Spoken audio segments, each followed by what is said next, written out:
সকালবেলা উঠে ওর পাপার সাথে পটি হিসু বিস্কুট খাওয়া হয়ে গেছে, বড়দিদির সাথে দুধ বিস্কুটও খাওয়া হয়ে গেছে।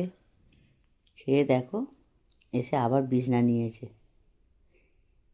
বাইরে প্রচুর ঠান্ডা, ও বুঝতে পারছে বাইরে কি ঠান্ডা, বাইরের দিকে চলে এসছে।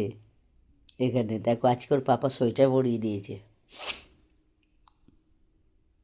শোনাই বাইরে কেমন ঠান্ডা। হুম শোনাই, শোনাই মা কিন্তু যাবে বেউ করতে, ডাক্তার দেখাতে। হ্যাঁ, তুমি কিন্তু অন্যায় অন্যায় করবে না, দিদুনের কাছে থাকবে, ছোট্ট দিদির কাছে বড় দিদির কাছে কিন্তু থাকবে। হ্যাঁ, অন্যায় অন্যায় করবে না। বড় দিদি ছোট দিদি সুন্দর করে বিছনা করে দেবে, ছোট দিদির কাছে বড় দিদির কাছে তুমি শুয়ে পড়বে, ঠিক আছে? অন্যায় অন্যায় করবে না তো? হ্যাঁ, তাকে আবার শুনছে। ও বাবা, কালকে থেকে ব্যাগ গুছেছি, মন খারাপ, ব্যাগের মধ্যে 14বার শুয়ে পড়ছে। একটু শো, এই সবে 9টা বাজে।